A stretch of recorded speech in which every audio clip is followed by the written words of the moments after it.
Good morning, Sandy. SpongeBob's friend Sandy Cheeks is now the leading squirrel in Safe in Bikini Bottom, the Sandy Cheeks movie, one of few new summer movies I'll be reviewing this week on CJ at the Movies, along with some new films starring Blake Lively, Joan, Chen, and Gabriel Byrne, and Eli Roth's Borderlands with Cate Blanchett and Kevin Hart. I'm Christopher Zweig. Let's take a look.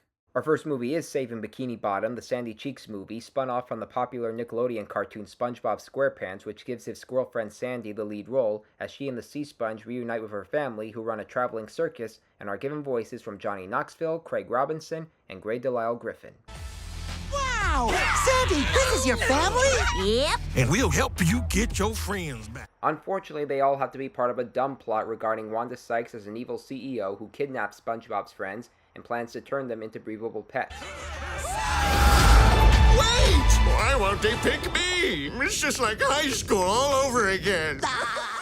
Now, the worst parts are when that villain is revealed to be some kind of a disembodied head creature whose background makes absolutely no sense. Now, I grew up on the earlier seasons of SpongeBob, and I did enjoy the first few movies, but Safe in Bikini Bottom is a missed opportunity, and I think that Sandy's family reunion is much more important than this kidnapping plot.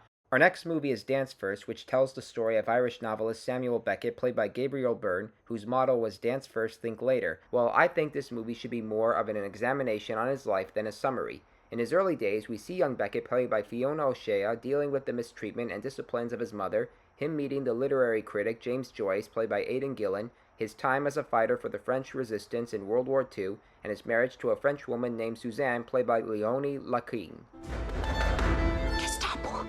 Go. Even in that horrible place, they couldn't turn off the stars. And as the movie begins, we see him climbing up some bars during an awards ceremony and meeting himself in what appears to be another environment as he reflects on his life and what decisions he has made. You must have a great impression of yourself that you can take the blame for 32 years and counting. It's filmed in black and white, while the last 20 minutes or so are in color. Dance First is gorgeously photographed, and I like the performances from Byrne and Gillen, but there's not much analysis in the other supporting actors, and they often become meandering and repetitive. I didn't care for the scenes regarding James's crazy daughter, nor the later years in Beckett's marriage, and for a movie about a novelist to work, it needs to delve deep inside his life.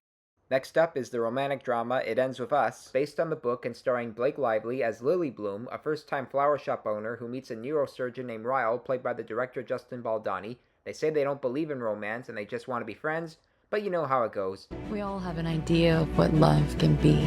I want to see you again. Now you see me. You know what I mean. Lily also has a reunion with her first love, Atlas, played by Brendan Sklenar, who is now a restaurant owner, and when Ryle finds out about him, things grow darker as Lily is reminded of her tragic past regarding her recently deceased father abusing her mother. But 15 seconds. That's all it takes to completely change everything.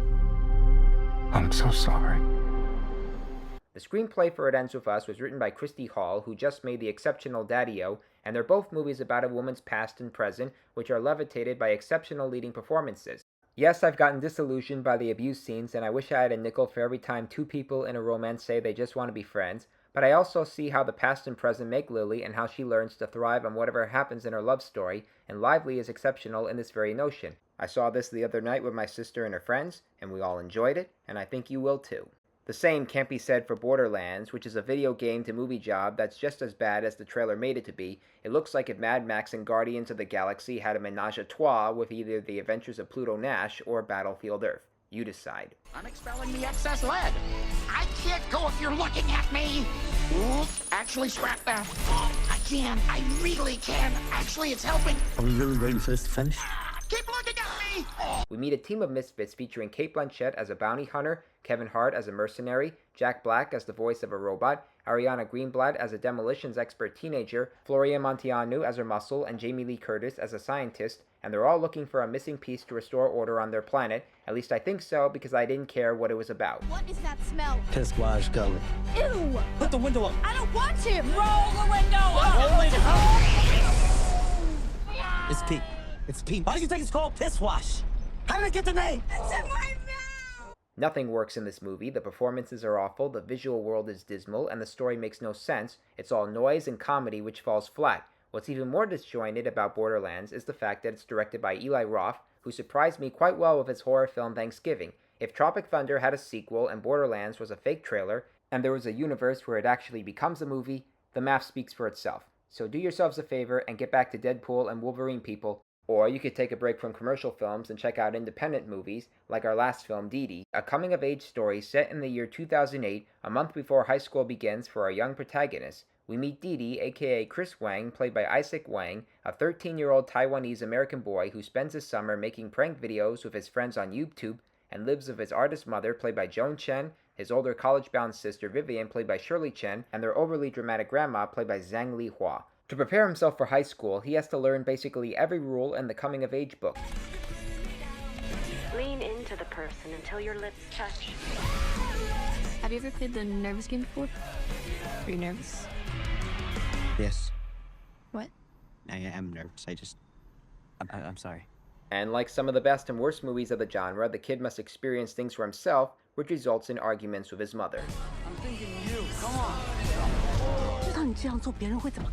I'm your son. I'm sorry I'm not bragging rights to your friends. Didi is the directorial debut of writer-director Sean Wang, who is best known for his short film Na Na and Wai Po, which was celebrated at the South by Southwest Film Festival. At times, the behaviors can be overbearing, but in other cases, they can be resonating on how some of us acted in our youth. Growing up is supposed to have its challenges, and we're supposed to identify with the kids and teens, and we're able to identify with Chris and how he is able to transition from middle school to high school. The results are not supposed to be easy, but they are funny and sincere. Recapping this week's new movies: thumbs down for Saving Bikini Bottom, the Sandy Cheeks movie, thumbs down for Dance First, thumbs up for It Ends With Us, thumbs way down for Borderlands, and thumbs up for Didi. Well, those are the new movies I'm reviewing this week. I'm Christopher Zweig. Stay safe, and I'll see you at the movies.